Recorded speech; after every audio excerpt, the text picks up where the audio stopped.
ସମସ୍ତଙ୍କୁ ନମସ୍କାର। ଆମର ଏହି ଗଭୀର ଆଲୋଚନା କାର୍ଯ୍ୟକ୍ରମକୁ ଆପଣମାନଙ୍କୁ ସ୍ୱାଗତ। ଆଜି ହେଉଛି ବୁଧବାର, ମାନେ 2026 ମସିହା ଏପ୍ରିଲ 29 ତାରିଖ। ହଁ, ନମସ୍କାର। ଆଜିର ଦିନଟା ବେଶ୍ ଗୁରୁତ୍ୱପୂର୍ଣ୍ଣ, କାରଣ ଅନେକଗୁଡ଼ିଏ ଘଟଣା ଏକା ସାଙ୍ଗରେ ଘଟିଯାଉଛି ଆମ ଚାରିପାଖରେ। ବିଲକୁଲ। ଆମର ଏହି ବିଶେଷ ଆଲୋଚନାର ଲକ୍ଷ୍ୟ ହେଉଛି ଓଡ଼ିଶାର ଲୋକଙ୍କ ପାଇଁ ସବୁଠାରୁ ଜରୁରୀ ଖବର, ବିଶ୍ୱର ସେହି ସବୁ ଘଟଣା ଯାହା ଆମ ଉପରେ ପ୍ରଭାବ ପକାଇପାରେ ଏବଂ ଅନଲାଇନ ଭିଡିଓ ପ୍ଲାଟଫର୍ମଗୁଡ଼ିକରେ ଲୋକେ ବର୍ତ୍ତମାନ କ'ଣ ସବୁଠୁ ଅଧିକ ଖୋଜୁଛନ୍ତି, ସେହି ସବୁ ବିଷୟକୁ ଟିକେ ଟିକିନିଖି କରି ବିଶ୍ଳେଷଣ କରିବା। ଆଉ ଏକଥା ମଧ୍ୟ ସ୍ପଷ୍ଟ କରିଦିଏ ଯେ ଆମେ କୌଣସି ନିର୍ଦ୍ଦିଷ୍ଟ ନ୍ୟୁଜ୍ ଚ୍ୟାନେଲ ବା ଗଣମାଧ୍ୟମର ନାମ ନେବୁ ନାହିଁ, କେବଳ ଘଟଣା ଏବଂ ଟ୍ରେଣ୍ଡସ୍ ଉପରେ କଥା ହେବୁ। ଠିକ୍ କଥା। ମାନେ ଖବର ପଛରେ ଥିବା ପ୍ରକୃତ କାରଣଗୁଡ଼ିକୁ ଆମେ ବୁଝିବାକୁ ଚେଷ୍ଟା କରିବା। ଆଜିର ପ୍ରସଙ୍ଗଗୁଡ଼ିକ ତ ବହୁତ ବିବିଧ, ନୁହେଁ କି? ହଁ, ବହୁତ। ଯେମିତିକି ଗୋଟେ ପଟେ ଆମର ଭୟଙ୍କର ଖରା, ସାଙ୍ଗକୁ ହଠାତ୍ ବଦଳୁଥିବା ପାଗ, ଆଉ ଅନ୍ୟପଟେ କିଛି ହୃଦୟ ବିଦାରକ ପ୍ରଶାସନିକ ତ୍ରୁଟି, ତା ସହ ରାଜ୍ୟର ନୂଆ ବଜେଟ୍, ରାଜନୈତିକ କନ୍ଦଳ ଏବଂ ସାଇବର ଦୁନିଆର ଟ୍ରେଣ୍ଡ। ଆଚ୍ଛା, ପ୍ରଥମେ ଆମେ ଏଇ ପାଗ ବିଷୟରେ କଥା ହେବା। ହଁ, ତାତି ତ ଏବେ ଅସହ୍ୟ ହୋଇଗଲାଣି। ବାପ୍ରେ, ଝାରସୁଗୁଡ଼ାରେ ତାପମାତ୍ରା 45.3 ଡିଗ୍ରୀ ସେଲ୍ସିୟସ୍ ଛୁଇଁଲାଣି। ଆଉ ଆଶ୍ଚର୍ଯ୍ୟର କଥା ହେଉଛି, ପାଣିପାଗ ବିଭାଗ ମାନେ IMD ପୁଣି ଆଗାମୀ ସପ୍ତାହକ ପାଇଁ 50ରୁ 60 କିଲୋମିଟର ବେଗରେ ପବନ ସହ ଘଡ଼ଘଡ଼ି ବର୍ଷାର ଆଲର୍ଟ ବି ଦେଇଛି। ମାନେ ଗୋଟିଏ ପଟେ ପ୍ରବଳ ଖରା ଆଉ ଅନ୍ୟପଟେ ହଠାତ୍ ଝଡ଼ ତୁଫାନ। ପ୍ରକୃତିରେ ଏକ ଅଜବ ଖେଳ ଚାଲିଛି। ସେଇଆ ତ। କିନ୍ତୁ ଏହାର ସବୁଠାରୁ ଭୟଙ୍କର ପ୍ରଭାବ ଏବେ ଯାଜପୁର ଆଉ କେନ୍ଦୁଝରରେ ଦେଖିବାକୁ ମିଳୁଛି। ସେଠାରେ ଝାଡ଼ାବାନ୍ତି ଆଉ କଲେରା ପୁରା ମହାମାରୀ ରୂପ ନେଲାଣି। ଯାଜପୁରରେ ଇତିମଧ୍ୟରେ 13 ଜଣଙ୍କର ଜୀବନ ଗଲାଣି ଆଉ ପ୍ରାୟ 196 ରୋଗୀ ହସ୍ପିଟାଲରେ ଅଛନ୍ତି। 13 ଜଣଙ୍କର ମୃତ୍ୟୁ। ଏହା ଏକ ବହୁତ ବଡ଼ ସ୍ୱାସ୍ଥ୍ୟ ସଙ୍କଟ। କେନ୍ଦ୍ର ସରକାରଙ୍କର ଗୋଟେ 14 ଜଣିଆ ଟିମ୍ ମଧ୍ୟ ସେଠି ପହଞ୍ଚି ସ୍ଥିତି ଅନୁଧ୍ୟାନ କରୁଛନ୍ତି ନା? ହଁ, ବିଲକୁଲ। ଆଉ ସତର୍କତାମୂଳକ ପଦକ୍ଷେପ ସ୍ୱରୂପ ଯାଜପୁର ଆଉ ଭଦ୍ରକରେ ସ୍କୁଲ ଆଉ ଅଙ୍ଗନବାଡ଼ି ସବୁ ବନ୍ଦ କରିଦିଆଯାଇଛି। ସ୍ୱାସ୍ଥ୍ୟମନ୍ତ୍ରୀ ଡକ୍ଟର ମୁକେଶ ମହାଲିଂ ନିଜେ ଘରକୁ ଘର ବୁଲି ଲୋକଙ୍କୁ ସଚେତନ କରୁଛନ୍ତି। ଏଟା ଏକ ଭଲ ପଦକ୍ଷେପ, କିନ୍ତୁ ପରିସ୍ଥିତି ବହୁତ ସଙ୍ଗୀନ। କିନ୍ତୁ ମୋ ମନରେ ଗୋଟେ ପ୍ରଶ୍ନ ଉଠୁଛି, ମାନେ ପାଗର ଏଇ ହଠାତ୍ ପରିବର୍ତ୍ତନ ଏବଂ ଏତେ ଦ୍ରୁତ ଗତିରେ କଲେରା ବ୍ୟାପିବା ଭିତରେ କିଛି ସମ୍ପର୍କ ଅଛି କି? ପରିବେଶ ଅସ୍ଥିରତା କେମିତି ଏତେ ବଡ଼ ରୋଗ ସୃଷ୍ଟି କରୁଛି?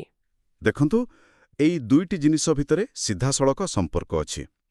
ଯେତେବେଳେ ତାପମାତ୍ରା 45 ଡିଗ୍ରୀ ଉପରେ ରହୁଛି, ଭୂତଳ ଜଳସ୍ତର ହଠାତ୍ ତଳକୁ ଖସିଯାଉଛି। ଆଚ୍ଛା, ମାନେ ନଳକୂପ ସବୁ ଶୁଖିଯାଉଛି। ଏକଦମ ଠିକ୍। ସୁରକ୍ଷିତ ପାଣି ନ ପାଇ ଲୋକେ ବାଧ୍ୟ ହୋଇ ଗାଁର ଖୋଲା କୂଅ, ପୋଖରୀ କିମ୍ବା ନଦୀର ଗୋଡ଼ିଆ ପାଣି ଉପରେ ନିର୍ଭର କରୁଛନ୍ତି। ଆଉ ସେହି ପାଣି ଆଗରୁ ହିଁ ଅପରିଷ୍କାର ଥାଏ। ଆଉ ତାପରେ ଯେତେବେଳେ ବର୍ଷା ହେଉଛି? ହଁ, ଯେତେବେଳେ ହଠାତ୍ କାଳବୈଶାଖୀ ବା ବର୍ଷା ହେଉଛି, ସେହି ବର୍ଷା ପାଣି ଚାରିଆଡ଼ର ମଇଳା ଆଉ କଲେରା ଜୀବାଣୁକୁ ଧୋଇ ନେଇ ସେହି ଖୋଲା ପାଣି ଉତ୍ସରେ ମିଶାଇ ଦେଉଛି। ତେଣୁ ଏହା ପ୍ରକୃତିର ଏକ ଭୟଙ୍କର ଜୈବିକ ଚକ୍ର। ବୁଝିଲି। ମାନେ ଉତ୍ତାପ ଏବଂ ଜଳ ସଙ୍କଟ ମିଶି ଏହି ବିପଦକୁ ଆମନ୍ତ୍ରଣ କରୁଛନ୍ତି। ସେଥିପାଇଁ ସ୍ୱାସ୍ଥ୍ୟମନ୍ତ୍ରୀଙ୍କର ଏହି ଘରକୁ ଘର ବୁଲିବା ଜରୁରୀ, କାରଣ ଏବେ କେବଳ ଔଷଧ ଦେଲେ ହବନି। ଲୋକକୁ ପାଣି ଫୁଟାଇ ପିଇବାକୁ ବୁଝାଇବାଟା ହେଉଛି ସବୁଠୁ ବଡ଼ ଚିକିତ୍ସା। ସତରେ, ପରିବେଶ କେତେବେଳେ କିମୁହ ପଡ଼େବ କହିହେବନି, କିନ୍ତୁ ପ୍ରାକୃତିକ ବିପର୍ଯ୍ୟୟ ବେଳେ ଆମେ ପ୍ରଶାସନ ଉପରେ ଭରସା କରୁ। ହେଲେ ଯେତେବେଳେ ସେଇ ପ୍ରଶାସନିକ ବ୍ୟବସ୍ଥା ଭିତରେ ଥିବା ତ୍ରୁଟି ଯୋଗୁଁ ସାଧାରଣ ମଣିଷ ହଇରାଣ ହୁଏ, ସେତେବେଳେ ବହୁତ କଷ୍ଟ ଲାଗେ। ଆପଣ କେଉଁ ଘଟଣା କଥା କହୁଛନ୍ତି? ସେଇ କେନ୍ଦୁଝର ପାଟଣା ଘଟଣା? ହଁ, ସେଇ ହୃଦୟ ବିଦାରକ ଘଟଣା। କେନ୍ଦୁଝରର ପାଟଣା ଅଞ୍ଚଳର ଜିତୁମୁଣ୍ଡା ନାମକ ଜଣେ ବ୍ୟକ୍ତି ତାଙ୍କ ମୃତ ଭଉଣୀଙ୍କ କଙ୍କାଳକୁ ଏକ ବସ୍ତାରେ ଧରି ବ୍ୟାଙ୍କରେ ପହଞ୍ଚିଥିଲେ, କାରଣ ବ୍ୟାଙ୍କରେ ଥିବା ତାଙ୍କ ଭଉଣୀଙ୍କର ମାତ୍ର 19,300 ଟଙ୍କା ସେ ଉଠାଇବାକୁ ଚାହୁଁଥିଲେ। ଏହା ଶୁଣିବାକୁ ବି କେମିତି ଗୋଟେ ଅମାନବୀୟ ଲାଗୁଛି। ଆଉ ବ୍ୟାଙ୍କ କର୍ତ୍ତୃପକ୍ଷ କୁଆଡ଼େ କେବଳ କାଗଜପତ୍ର ପ୍ରମାଣ ମାଗୁଥିଲେ। ଲୋକଟା ନିରୁପାୟ ହୋଇ ଶେଷରେ ମୃତଦେହର କଙ୍କାଳ ନେଇ ଆସିଲା। ତବେ ଏ ଖବର ପ୍ରସାରିତ ହେବା ପରେ ମୁଖ୍ୟମନ୍ତ୍ରୀ ମୋହନ ଚରଣ ମାଝୀ ତୁରନ୍ତ ପଦକ୍ଷେପ ନେଇଛନ୍ତି।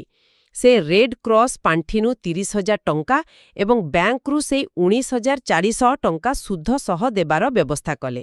ମୁଖ୍ୟମନ୍ତ୍ରୀଙ୍କ ହସ୍ତକ୍ଷେପ ତ ଭଲ କଥା, କିନ୍ତୁ ସବୁ କଥାରେ କ'ଣ ମୁଖ୍ୟମନ୍ତ୍ରୀ ଆସିବେ? ସେଇଆ ତ। ଆଉ ଗୋଟେ ଘଟଣା ଦେଖନ୍ତୁ। ମୟୂରଭଞ୍ଜର କାକବନ୍ଧ ଆଶ୍ରମ ସ୍କୁଲରେ ବାସି ଖାଦ୍ୟ ଖାଇ ଗୋଟେ 12 ବର୍ଷର ଛାତ୍ରର ମୃତ୍ୟୁ ହୋଇଗଲା। 100ରୁ ଅଧିକ ପିଲା ଅସୁସ୍ଥ ହେଲେ। ଏବେ ଜାତୀୟ ମାନବିକ ଅଧିକାର ଆୟୋଗ ବା NHRC କଡ଼ା କାର୍ଯ୍ୟାନୁଷ୍ଠାନ ଗ୍ରହଣ କରିଛନ୍ତି। ଏହା ସିଷ୍ଟମର ସମ୍ପୂର୍ଣ୍ଣ ବିଫଳତାକୁ ଦର୍ଶାଉଛି। ମୋର ସେଇ ଗୋଟିଏ ପ୍ରଶ୍ନ, ଏଇ ଡିଜିଟାଲ ଯୁଗରେ ଯୋଉଠି ଆମେ ଘରେ ବସି ସବୁ କାମ କରୁଛୁ, ସେଠି ଏମିତି ଅମାନବୀୟ ପ୍ରକ୍ରିୟା କେମିତି ସମ୍ଭବ? ନିୟମ ଆଉ ମାନବିକତା ଭିତରେ ଥିବା ସୀମାରେଖା କେଉଁଠି ହଜିଯାଉଛି? ଦେଖନ୍ତୁ, ସରକାରୀ ବାବୁମାନଙ୍କ ପାଇଁ ନିୟମ ହେଉଛି କେବଳ ଗୋଟେ ରୁଲ୍ ବୁକ୍। ସେମାନେ ନିଜ ଚାକିରି ବଞ୍ଚାଇବା ପାଇଁ ସେହି ନିୟମ ଭିତରେ ଏତେ ବାନ୍ଧି ହୋଇଯାଆନ୍ତି ଯେ ସମ୍ବେଦନଶୀଳତା ଭୁଲିଯାଆନ୍ତି। ବ୍ୟାଙ୍କ ଅଫିସର ବୋଧହୁଏ ମାନବିକତା ଶୂନ୍ୟ ନଥିବେ, କିନ୍ତୁ କାଗଜପତ୍ର ବିନା କାମ କରିବାକୁ ଡରୁଥିବେ। ହଁ, କିନ୍ତୁ ଜିତୁ ମୁଣ୍ଡାଙ୍କ ଭଳି ଗରିବ ଆଦିବାସୀ ଲୋକଟିଏ ସେ ନିୟମ କିପରି ବୁଝିବ? ଠିକ୍ କଥା। ଗାଁ ଗହଳିର ଲୋକଙ୍କ ପାଇଁ ଏହି ନିୟମଗୁଡ଼ିକ ଜୀବନ ମରଣର ପ୍ରଶ୍ନ ହୋଇଯାଏ। ଆଉ ଆଶ୍ରମ ସ୍କୁଲ କଥା ବି ସେମିତି। ସେଠି ପଢ଼ୁଥିବା ପିଲାମାନଙ୍କର ବାପା ମା ପ୍ରଶାସନକୁ ପ୍ରଶ୍ନ କରିବାକୁ ଡରନ୍ତି, ଆଉ ସେଇଥିପାଇଁ କର୍ତ୍ତୃପକ୍ଷ ଖାମଖିଆଲି ହୋଇ ବାସି ଖାଦ୍ୟ ଦେଇଦିଅନ୍ତି। ତେଣୁ ତୃଣମୂଳ ସ୍ତରରେ ବ୍ୟବସ୍ଥାରେ ସମ୍ବେଦନଶୀଳତାର ଏକ ବିରାଟ ପରିବର୍ତ୍ତନ ଦରକାର। ଏହା ଏକଦମ ସତ। ଆଉ ଗୋଟିଏ ପଟେ ଦେଖିଲେ ରାଜ୍ୟର ଅର୍ଥନୀତି ପାଇଁ ବଡ଼ ବଡ଼ ସ୍ୱପ୍ନ ଦେଖାଯାଉଛି। 2026-27 ଆର୍ଥିକ ବର୍ଷ ପାଇଁ ଓଡ଼ିଶା ସରକାର ଏକ ଐତିହାସିକ 3.10 ଲକ୍ଷ କୋଟି ଟଙ୍କାର ବଜେଟ୍ ଆଗତ କରିଛନ୍ତି। 3.10 ଲକ୍ଷ କୋଟି, ଏହା ଗୋଟେ ବିରାଟ ଅଙ୍କ। ହଁ, ଆଉ ଏଥିରେ ରାଜ୍ୟର ଆର୍ଥିକ ଅଭିବୃଦ୍ଧି ହାର ବା GSDP 7.9% ରହିବ ବୋଲି ଆକଳନ କରାଯାଇଛି, ଯାହା ଜାତୀୟ ହାର 7.4% ଠାରୁ ବି ଅଧିକ। ଆଚ୍ଛା, ସେଥିରେ ମୁଖ୍ୟ ଘୋଷଣାଗୁଡ଼ିକ କ'ଣ ଅଛି? ବହୁତ କିଛି ଅଛି। ସବୁଠୁ ବଡ଼ କଥା ହେଲା, ଏପ୍ରିଲ 2026ରୁ ରାଜ୍ୟରେ ପ୍ରଫେସନାଲ ଟ୍ୟାକ୍ସ ବା ବୃତ୍ତିଗତ ଟିକସ ସମ୍ପୂର୍ଣ୍ଣ ଉଚ୍ଛେଦ ହୋଇଯିବ। ଏହାଦ୍ୱାରା ରାଜ୍ୟ ସରକାର 320 କୋଟି ଟଙ୍କାର ରାଜସ୍ୱ ଛାଡ଼ କରିବେ। ତା ଛଡ଼ା ରେଳ ବିଭାଗ ପାଇଁ ରେକର୍ଡ 10,908 କୋଟି ଟଙ୍କା ଦିଆଯାଇଛି। ଆଉ ପରିବେଶ ପାଇଁ ଗୋଟେ ବଡ଼ ନିଷ୍ପତ୍ତି, 2036 ସୁଦ୍ଧା 50% ବ୍ୟବହୃତ ଜଳର ପୁନଃ ବ୍ୟବହାର କରାଯିବ।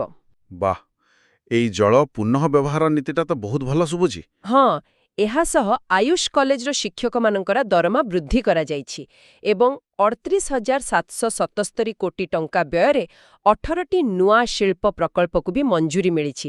କିନ୍ତୁ ମୋ ମନରେ ଗୋଟେ ସନ୍ଦେହ ଆସୁଛି, ଏତେ ବଡ଼ ବଜେଟ୍ ଏବଂ ଉନ୍ନତ ଆର୍ଥିକ ଆକଳନ ସତ୍ତ୍ୱେ ଜିତୁ ମୁଣ୍ଡାଙ୍କ ଭଳି ସାଧାରଣ ଲୋକଙ୍କ ପାଖରେ କ'ଣ ଏହି ବିକାଶର ଫାଇଦା ସିଧାସଳଖ ପହଞ୍ଚି ପାରୁଛି? ଦେଖନ୍ତୁ, ଅର୍ଥନୀତିର ଏଇ ମଡେଲକୁ ଟିକେ ସନ୍ତୁଳିତ ଦୃଷ୍ଟିକୋଣରୁ ଦେଖିବାକୁ ପଡ଼ିବ। ଏଇ ଯେମିତି ପ୍ରଫେସନାଲ ଟ୍ୟାକ୍ସ ଉଚ୍ଛେଦ ହେଲା, ଏହାଦ୍ୱାରା ମଧ୍ୟବିତ୍ତ କର୍ମଚାରୀଙ୍କ ହାତରେ ଅଧିକ ପଇସା ରହିବ। ସେମାନେ ବଜାରରେ ଖର୍ଚ୍ଚ କରିବେ ଆଉ ଅର୍ଥନୀତି ଚଳଚଞ୍ଚଳ ହେବ। ହଁ, ସେଇଟା ମଧ୍ୟବିତ୍ତଙ୍କ ପାଇଁ ଭଲ। ଆଉ ଜଳନୀତିଟା? ଜଳ ପୁନଃବ୍ୟବହାର ପରିବେଶ ପାଇଁ ବହୁତ ଜରୁରୀ। ସହରାଞ୍ଚଳରେ ଏବେ ଡୁଅଲ ପାଇପିଂ ସିଷ୍ଟମ ବା ଦ୍ୱୈତ ପାଇପ୍ ବ୍ୟବସ୍ଥା ଆସିବ। ଗୋଟିରେ ପିଇବା ପାଣି ଆଉ ଅନ୍ୟଟିରେ ଗଛରେ ଦେବାକୁ ବା ଶୌଚାଳୟ ପାଇଁ ବ୍ୟବହୃତ ଜଳ ରହିବ। ଆଚ୍ଛା, ମାନେ ଭବିଷ୍ୟତର ଜଳ ସଙ୍କଟକୁ ରୋକିବା ପାଇଁ ଏହା ଏକ ବଡ଼ ପଦକ୍ଷେପ। ବିଲକୁଲ। କିନ୍ତୁ ଆପଣ ଯେଉଁ ଜିତୁ ମୁଣ୍ଡାଙ୍କ କଥା ଉଠାଇଲେ, ସେଇଠି ବଜେଟ୍ ଏବଂ ବାସ୍ତବତା ଭିତରେ ଥିବା ଖାଇ ସ୍ପଷ୍ଟ ଦିଶୁଛି। ସହରରେ ଶିଳ୍ପ ଆସିବ ସତ, କିନ୍ତୁ ଗ୍ରାମାଞ୍ଚଳରେ ଭିତ୍ତିଭୂମି ଆଉ ପ୍ରଶାସନିକ ସେବାର ପ୍ରକୃତ ଉନ୍ନତି ଯେପର୍ଯ୍ୟନ୍ତ ହୋଇନାହିଁ, ଏହି ବିଶାଳ ବଜେଟ୍ ଗରିବ ଲୋକଙ୍କ ପାଇଁ କେବଳ କାଗଜ କଲମରେ ରହିଯିବ। ସମ୍ପୂର୍ଣ୍ଣ ସତ କଥା। ଆଉ ଏଇ ବଜେଟ୍ ଓ ବିକାଶ କଥା ପଡ଼ିଲେ ରାଜନୀତି କଥା ଆପଣା ଛାୟା ଆସିଯାଏ। ରାଜ୍ୟରେ ଏବେ ରାଜନୈତିକ ବାତାବରଣ ବେଶ୍ ସରଗରମ ଅଛି।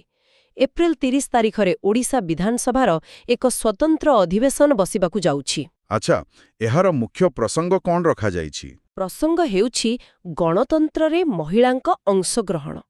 କିନ୍ତୁ ଏହା ପଛରେ ଜାତୀୟ ରାଜନୀତିର ଗୋଟେ ବଡ଼ ଘଟଣା ଅଛି। ଲୋକସଭାରେ 131ତମ ସମ୍ବିଧାନ ସଂଶୋଧନ ବିଲ୍ ମାନେ ମହିଳା ସଂରକ୍ଷଣ ବିଲ୍ ଆଗତ ହୋଇଥିଲା, ଯାହାକି ପାସ୍ ହୋଇପାରିଲା ନାହିଁ। ବିଲ୍ ସପକ୍ଷରେ 298 ଭୋଟ ମିଳିଲା ବେଳେ ବିପକ୍ଷରେ 230 ଭୋଟ ପଡ଼ିଲା। ମାନେ ସମ୍ବିଧାନ ସଂଶୋଧନ ପାଇଁ ଯେଉଁ 2/3 ବହୁମତ ଦରକାର, ତାହା ମିଳିଲା ନାହିଁ। ହଁ, ଆଉ ସେଇଥିପାଇଁ ଶାସକ ବିଜେପି ଦଳ ବର୍ତ୍ତମାନ ବିରୋଧୀ ବିଜେଡି ଏବଂ କଂଗ୍ରେସ ବିରୋଧରେ ନିନ୍ଦା ପ୍ରସ୍ତାବ ଆଣିବାକୁ ପ୍ରସ୍ତୁତ ହେଉଛି। କିନ୍ତୁ ବିରୋଧୀ ଦଳଗୁଡ଼ିକ ଏହି ଅଧିବେଶନକୁ ଖୋଲାଖୋଲି ଭାବେ ଏକ ରାଜନୈତିକ ନାଟକ ବୋଲି ଆଖ୍ୟା ଦେଇଛନ୍ତି। ରାଜନୀତିରେ ଏସବୁ ଆରୋପ ପ୍ରତ୍ୟାରୋପ ତ ସାଧାରଣ କଥା। ତାଛଡ଼ା ରାଜ୍ୟ ରାଜନୀତିରେ ଆହୁରି ହଲଚଲ ବି ଅଛି। ରାଜ୍ୟସଭା ନିର୍ବାଚନରେ କ୍ରସ୍ ଭୋଟିଂ ପାଇଁ ବିଜେଡି ନିଜର 8 ଜଣ ବିଧାୟକଙ୍କୁ ନିଲମ୍ବନ କରିଦେଇଛି। ଦଳକୁ ସଜାଡ଼ିବା ପ୍ରକ୍ରିୟା ଚାଲିଛି, ଆଉ କଂଗ୍ରେସ ମଧ୍ୟ ସ୍ପଷ୍ଟ କରିଦେଇଛି ଯେ ଆଗାମୀ ପଞ୍ଚାୟତ ନିର୍ବାଚନ ପାଇଁ ବିଜେଡି ସହ ସେମାନଙ୍କର କୌଣସି ମେଣ୍ଟ ହେବ ନାହିଁ। ଜାତୀୟ ସ୍ତରରେ ବି ତ କିଛି ଖବର ଥିଲା ନା? ହଁ, ଗୁଜରାଟର ସ୍ଥାନୀୟ ନିର୍ବାଚନରେ ବିଜେପି ଏକତରଫା ବିଜୟ ହାସଲ କରିଛି, ଆଉ ମହାରାଷ୍ଟ୍ରର ମନ୍ତ୍ରୀ ନିତେଶ ରାଣେଙ୍କୁ ଗୋଟିଏ ମାସର ଜେଲ୍ ଦଣ୍ଡ ଶୁଣାଯାଇଛି। କିନ୍ତୁ ମୁଁ ସେ ମହିଳା ସଂରକ୍ଷଣ ବିଲ୍ ପାଖକୁ ଫେରିବି। ସମସ୍ତେ ତ ମହିଳା ଭୋଟ ବ୍ୟାଙ୍କ ପଛରେ ପଡ଼ିଛନ୍ତି। ତାହେଲେ ଏ ବିଲ୍ ପାସ୍ ନ ହେବା ପଛରେ ପ୍ରକୃତ କାରଣ କ'ଣ? କେବଳ ରାଜନୈତିକ ଇଚ୍ଛାଶକ୍ତିର ଅଭାବ, ନା ସୀମା ନିର୍ଦ୍ଧାରଣ ବା ଡିଲିମିଟେସନ୍ ଏବଂ ରାଜ୍ୟର କ୍ଷମତା ହ୍ରାସ ପାଇବା ଭଳି କିଛି ଗମ୍ଭୀର କାରଣ ଲୁଚି ରହିଛି? ଆମେ କୌଣସି ଦଳର ପକ୍ଷ ନ ନେଇ ଏହାକୁ କିପରି ବୁଝିବା? ଏହା ବହୁତ ଗୁରୁତ୍ୱପୂର୍ଣ୍ଣ ପ୍ରଶ୍ନ। ଦେଖନ୍ତୁ, ଆମେ ଏଠି କାହାର ପକ୍ଷ ନ ନେଉ, କିନ୍ତୁ ତଥ୍ୟ ଯାହା କହୁଛି ତାହା ବୁଝିବା ଦରକାର। କୌଣସି ଆଞ୍ଚଳିକ ଦଳ ମହିଳା ସଂରକ୍ଷଣର ବିରୋଧୀ ନୁହନ୍ତି, କିନ୍ତୁ ସମସ୍ୟା ସେହି ବିଲ୍ରେ ଥିବା ସୀମା ନିର୍ଦ୍ଧାରଣ ସର୍ତ୍ତ। ସେ ସୀମା ନିର୍ଦ୍ଧାରଣ ପ୍ରକ୍ରିୟାଟା ପ୍ରକୃତରେ କ'ଣ? ଏହାର ଅର୍ଥ ହେଲା ନୂଆ ଜନସଂଖ୍ୟା ଅନୁସାରେ ଦେଶର ଲୋକସଭା ସିଟ୍ଗୁଡ଼ିକର ପୁନର୍ଗଠନ କରାଯିବ। ଏବେ ଦେଖନ୍ତୁ, ଓଡ଼ିଶା, ତାମିଲନାଡୁ ଭଳି ରାଜ୍ୟଗୁଡ଼ିକ ଭଲ କାମ କରି ନିଜ ଜନସଂଖ୍ୟାକୁ ନିୟନ୍ତ୍ରଣ କରିଛନ୍ତି, କିନ୍ତୁ ଉତ୍ତର ଭାରତର କିଛି ରାଜ୍ୟରେ ଜନସଂଖ୍ୟା ଦ୍ରୁତ ଗତିରେ ବଢ଼ିଛି। ଆଚ୍ଛା, ତେଣୁ ଯଦି ସିଟ୍ ବଢ଼ିବ, ସେଇ ରାଜ୍ୟଗୁଡ଼ିକର ଅଧିକ ସିଟ୍ ବଢ଼ିବ। ଏକଦମ। ଫଳରେ ଜାତୀୟ ସ୍ତରରେ ଓଡ଼ିଶା ଭଳି ରାଜ୍ୟର କ୍ଷମତା କମିଯିବ। ଗୋଟେ ଆକଳନ ଅନୁଯାୟୀ ନୂଆ ବ୍ୟବସ୍ଥାରେ ଓଡ଼ିଶାର ସାଂସଦ ଅନୁପାତ 3.9%ରୁ କମିଯାଇ 3.4% ହୋଇଯିବାର ଆଶଙ୍କା ଅଛି। ବାପ୍ରେ! ମାନେ ଭଲ କାମ କରି ଜନସଂଖ୍ୟା ନିୟନ୍ତ୍ରଣ କଲା ବୋଲି ରାଜ୍ୟକୁ ଦଣ୍ଡ ମିଳିବ? ଠିକ୍ ସେଇ ଭୟ ହିଁ ଆଞ୍ଚଳିକ ଦଳମାନଙ୍କୁ ଘାରିଛି। ସେଥିପାଇଁ ସେମାନେ ବିଲ୍କୁ ପୂର୍ଣ୍ଣ ସମର୍ଥନ ଦେଲେ ନାହିଁ। ଏଠି ମହିଳା ବିରୋଧୀ ମନୋଭାବ ଅପେକ୍ଷା ନିଜ ରାଜ୍ୟର କ୍ଷମତା ହାତଛଡ଼ା ହେବାର ଭୟ ଅଧିକ କାମ କରୁଛି ବୋଲି ବିଶ୍ଳେଷକମାନେ ମତ ଦେଉଛନ୍ତି। ବୁଝିଲି। ମାନେ ସବୁଠି ସେଇ କ୍ଷମତାର ଅଙ୍କ କଷା। ଯାହା ବି ହଉ, ଏଇ ରାଜନୀତି ଆଉ ପ୍ରଶାସନର ଖବରରୁ ଟିକେ ବାହାରି ଆମେ ଲୋକଙ୍କର ଦୈନନ୍ଦିନ ଡିଜିଟାଲ ଜୀବନ ଆଡ଼କୁ ଯିବା। ହଁ, ଆଜିକାଲି ତ ସମସ୍ତଙ୍କ ହାତରେ ସ୍ମାର୍ଟଫୋନ୍। ଅନଲାଇନ ଦୁନିଆରେ କ'ଣ ଚାଲିଛି? ଅନଲାଇନ୍ ଭିଡିଓ ପ୍ଲାଟଫର୍ମଗୁଡ଼ିକରେ ଟ୍ରେଣ୍ଡ ଦେଖିଲେ ଜଣାପଡ଼ୁଛି ଯେ ଲୋକେ IPL ମ୍ୟାଚ୍ର ହାଇଲାଇଟ୍ସ, ପାଣିପାଗର ଅପଡେଟ୍ସ ଆଉ ନିର୍ବାଚନ ଫଳାଫଳ ବହୁତ ସର୍ଚ୍ଚ କରୁଛନ୍ତି। କିନ୍ତୁ ଆଉ ଗୋଟେ ଶବ୍ଦ ଅଛି ଯାହାକୁ ଲୋକେ ଭୟରେ ସର୍ଚ୍ଚ କରୁଛନ୍ତି। ତାହା ହେଉଛି ଡିଜିଟାଲ ଆରେଷ୍ଟ। ଓଃ, ଡିଜିଟାଲ ଆରେଷ୍ଟ। ଏଇଟା ଏବେ ଗୋଟେ ମହାମାରୀ ଭଳି ବ୍ୟାପିଗଲାଣି। ହଁ, ଅବସ୍ଥା ଏମିତି ହେଲାଣି ଯେ ସରକାର ସୁପ୍ରିମକୋର୍ଟକୁ ରିପୋର୍ଟ ଦେଇଛନ୍ତି କି ଏଇ ସାଇବର ଠକେଇକୁ ରୋକିବା ପାଇଁ ସେମାନେ ପ୍ରାୟ 9,400 ହ୍ୱାଟ୍ସଆପ୍ ଆକାଉଣ୍ଟକୁ ବ୍ଲକ୍ କରିସାରିଲେଣି। ଆମ ଓଡ଼ିଶା ପୋଲିସ ବି ଏକ ନକଲି ଅନଲାଇନ୍ ଟ୍ରେଡିଂ ସ୍କାମ୍ ଧରିଛି, ଯେଉଁଥିରେ 5.14 କୋଟି ଟଙ୍କାର ଠକେଇ ହୋଇଥିଲା। 5 କୋଟିର ଅଧିକ? ସତରେ ଲୋକେ କେତେ ସହଜରେ ଠକାମିରେ ପଡ଼ିଯାଉଛନ୍ତି। କିନ୍ତୁ ଏହାଲି ଭିତରେ କ୍ରିକେଟର ମଜା ବି ଅଛି। IPL 2026ର ଗତ ମ୍ୟାଚ୍ରେ ରାଜସ୍ଥାନ ରୟାଲ୍ସ ପଞ୍ଜାବ କିଙ୍ଗସ୍କୁ 6 ୱିକେଟ୍ସରେ ହରାଇଦେଲା। ଆରେ ହଁ, ସେଇ ମ୍ୟାଚ୍ଟା ତ ପୁରା ହାଇ ଭୋଲ୍ଟେଜ୍ ଥିଲା। ପଞ୍ଜାବ ପ୍ରଥମେ ବ୍ୟାଟିଂ କରି 222 ସ୍କୋର କରିଥିଲା ନା। ମାର୍କସ୍ ଷ୍ଟଏନିସ୍ କୁଆଡ଼େ 22 ବଲ୍ରେ 62 ରନ୍ କରିଦେଇଥିଲେ। ବିଲକୁଲ ଠିକ୍। କିନ୍ତୁ 222ଟି ରନ୍ର ଟାର୍ଗେଟ୍ ବି କାମ ଦେଲାନି। ରାଜସ୍ଥାନ ପକ୍ଷରୁ ଯଶସ୍ୱୀ ଜୟସ୍ୱାଲ ଆଉ ଡୋନୋଭାନ ଫରେରାଙ୍କ ଅର୍ଦ୍ଧଶତକ ବଳରେ ସେମାନେ ମ୍ୟାଚ୍ ଜିତିଗଲେ। ତାଛଡ଼ା ଆମ ଓଡ଼ିଶା ପାଇଁ ଆଉ ଗୋଟେ ଗର୍ବର କଥା ହେଉଛି ଯେ ଅଣ୍ଡର-17 ମହିଳା ଏସିଆନ୍ କପ୍ ଫୁଟବଲ ପାଇଁ ଭାରତୀୟ ଦଳରେ ଆମର 2 ଜଣ ଓଡ଼ିଆ ଝିଅ ମନୋନୀତ ହୋଇଛନ୍ତି। ଏଇଟା ତ ସତରେ ଗର୍ବର ବିଷୟ ଆମ ରାଜ୍ୟ ପାଇଁ। ବିଶ୍ୱ ଖବର ଉପରେ କିଛି ନଜର ଅଛି କି? ହଁ, ମାଲିରେ ହୋଇଥିବା ଆତଙ୍କବାଦୀ ଆକ୍ରମଣକୁ ଭାରତ କଡ଼ା ନିନ୍ଦା କରିଛି। ଆଉ ସଂଯୁକ୍ତ ଆରବ ଏମିରେଟ୍ସ ବା UAE ବର୍ତ୍ତମାନ OPECରୁ ବାହାରି ଯାଇଛି। କିନ୍ତୁ ମୁଁ ପୁଣି ସେଇ ସାଇବର ଦୁନିଆକୁ ଫେରିବି। ମାନେ ଗୋଟିଏ ପଟେ ଆମେ T20 କ୍ରିକେଟର ଅନିଶ୍ଚିତତା ଦେଖି ଖୁସି ହେଉଛୁ, ଆଉ ଅନ୍ୟପଟେ ସାଇବର ଦୁନିଆର ଅଦୃଶ୍ୟ ଠକେଇ ଆମକୁ ଡରାଉଛି। ଏ ଡିଜିଟାଲ ସୁରକ୍ଷା ବା ଡିଜିଟାଲ ଆରେଷ୍ଟ କେମିତି କାମ କରୁଛି ଯେ ପାଠଶାଠ ପଢ଼ିଥିବା ଲୋକ ବି ଫସି ଯାଉଛନ୍ତି? ଦେଖନ୍ତୁ, ଏଇ ଡିଜିଟାଲ ଆରେଷ୍ଟକୁ ଆପଣ ଗୋଟେ ପ୍ରକାରର ଭର୍ଚୁଆଲ କିଡ୍ନାପିଂ ବା ମାନସିକ ଅପହରଣ ବୋଲି କହିପାରିବେ। ଏଥିରେ ସେମାନେ କୌଣସି ସଫ୍ଟୱେୟାରକୁ ହ୍ୟାକ୍ କରନ୍ତି ନାହିଁ, ବରଂ ମଣିଷର ମନକୁ ହ୍ୟାକ୍ କରନ୍ତି। ଆଚ୍ଛା, ସେଟା କେମିତି? ହଠାତ୍ ଆପଣଙ୍କ ପାଖକୁ ଗୋଟେ ଭିଡିଓ କଲ୍ ଆସିବ। ସ୍କ୍ରିନ୍ ଆରପଟେ ବସିଥିବା ଲୋକଟି ପୋଲିସ ବା CBI ଅଫିସରର ୟୁନିଫର୍ମ ପିନ୍ଧିଥିବ। ପଛରେ ଥାନାର ବ୍ୟାକ୍ଗ୍ରାଉଣ୍ଡ ଥିବ। ସେମାନେ କହିବେ ଯେ ଆପଣଙ୍କ ନାଁରେ କୌଣସି ପାର୍ସଲ ଧରାପଡ଼ିଛି ଯେଉଁଥିରେ ଡ୍ରଗ୍ସ ଅଛି କିମ୍ବା ଆପଣଙ୍କ ଆଧାର କାର୍ଡ ଆତଙ୍କବାଦୀ କାମରେ ଲାଗିଛି। ବାପ୍ରେ, ଏକଥା ଶୁଣିଲେ ତ ଯିଏ ବି ଡରିଯିବ। ଆଉ ସେଇ ଡରର ଫାଇଦା ସେମାନେ ଉଠାନ୍ତି। ସେମାନେ ଆପଣଙ୍କୁ ଧମକାଇବେ ଯେ କ୍ୟାମେରା ଆଗରୁ ଉଠିବେ ନାହିଁ କିମ୍ବା କାହା ସହ କଥା ହେବେ ନାହିଁ। ଏହାକୁ ହିଁ ସେମାନେ ଡିଜିଟାଲ ଆରେଷ୍ଟ କହନ୍ତି। ଥରେ ଲୋକଟି ଭୟଭୀତ ହୋଇଗଲା ପରେ ତାର ଚିନ୍ତା କରିବା ଶକ୍ତି ଲୋପ ପାଇଯାଏ। ତାପରେ ସେମାନେ ତଦନ୍ତ ନାଁରେ ଆକାଉଣ୍ଟ ଡିଟେଲ୍ସ ମାଗି ସବୁ ପଇସା ଲୁଟି ନିଅନ୍ତି। ମାନେ ସୂଚନାର ଏତେ ଆଦାନ ପ୍ରଦାନ ଭିତରେ ଆମକୁ କେବଳ ପାସୱାର୍ଡ ନୁହେଁ, ବାସ୍ତବ ଜୀବନରେ ବି ବହୁତ ସତର୍କ ରହିବାକୁ ପଡ଼ିବ। ବିଲକୁଲ। କୌଣସି ଅଜଣା ନମ୍ବରରୁ ପୋଲିସ ନାଁରେ କଲ୍ ଆସିଲେ ଡରିବାର ନାହିଁ, ସଙ୍ଗେ ସଙ୍ଗେ କଲ୍ କାଟି ସ୍ଥାନୀୟ ଥାନାରେ ଜଣାଇବା ଦରକାର। ତାହେଲେ ଆଜିର ଏହି ଆଲୋଚନାରୁ ଆମେ ଗୋଟେ କଥା ଦେଖିଲେ ଯେ ସମାଜରେ କେତେ ବିରୋଧାଭାସ ରହିଛି। ଗୋଟିଏ ବୁଟେ ରାଜ୍ୟର 3.10 ଲକ୍ଷ କୋଟି ଟଙ୍କାର ଐତିହାସିକ ବଜେଟ୍, 50% ଜଳ ପୁନଃବ୍ୟବହାର ନୀତି, ଆଉ ଓଡ଼ିଆ ଭାଷାର ସଂସ୍କୃତି ପାଇଁ 14 ଦିନିଆ ଓଡ଼ିଆ ପକ୍ଷ ପାଳନ କରିବା ଭଳି ବିରାଟ ପଦକ୍ଷେପ ସବୁ ନିଆଯାଉଛି। ହଁ, ଆଉ ଅନ୍ୟପଟେ ସେହି ପ୍ରଶାସନିକ ବ୍ୟବସ୍ଥା ଭିତରେ ଜିତୁ ମୁଣ୍ଡାଙ୍କ ଭଳି ଲୋକଙ୍କୁ ନିଜର କିଛି ଟଙ୍କା ପାଇଁ କଙ୍କାଳ ଧରି ଠିଆ ହେବାକୁ ପଡ଼ୁଛୁ। ସେଇଆ ନା, ଗୋଟିଏ ପଟେ ମୋବାଇଲରେ କ୍ରିକେଟର ଉନ୍ମାଦନା, ଆଉ ଅନ୍ୟପଟେ ସେଇ ମୋବାଇଲ ଭିତରେ ଲୁଚି ରହିଥିବା ସାଇବର ଠକେଇର ଭୟ। ଏହା ହିଁ ଆଜିର ବାସ୍ତବତା। ତେବେ ଆମ ଶ୍ରୋତାବନ୍ଧୁମାନଙ୍କ ପାଇଁ ଆଜି ଆମେ ଏକ ଗଭୀର ଚିନ୍ତନର ବିଷୟ ଛାଡ଼ି ଯାଉଛୁ। ଯେତେବେଳେ ଏହି ସବୁ ବିକାଶର ବଡ଼ ବଡ଼ ପରିସଂଖ୍ୟାନ ଏବଂ ସରକାରୀ ଯୋଜନାଗୁଡ଼ିକ ଗାଁ ଗହଳିର ସେଇ ସାଧାରଣ ବ୍ୟକ୍ତିଟିର ବାସ୍ତବ ସମସ୍ୟାକୁ ଦୂର କରିବ, ଯେତେବେଳେ ସିଷ୍ଟମ କେବଳ କାଗଜପତ୍ର ନ ଦେଖି ମଣିଷର ଅସୁବିଧାକୁ ବୁଝିବ, ସେବେ ହିଁ କ'ଣ ଆମେ ପ୍ରକୃତରେ ଏକ ବିକଶିତ ରାଜ୍ୟର ସ୍ୱପ୍ନ ପୂରଣ କରିପାରିବା କି? ଏ ବିଷୟରେ ନିଜେ ଟିକେ ଥଣ୍ଡା ମୁଣ୍ଡରେ ଚିନ୍ତା କରନ୍ତୁ। ଆଜିର ଏହି ଗଭୀର ଆଲୋଚନାରେ ଆମ ସହ ଯୋଡ଼ି ହୋଇଥିବାରୁ ଆପଣ ସମସ୍ତଙ୍କୁ ଅଶେଷ ଧନ୍ୟବାଦ। ପୁଣି ଦେଖାହେବ ଏମିତି କିଛି ନୂଆ ପ୍ରସଙ୍ଗ ସହିତ। ନମସ୍କାର। ନମସ୍କାର।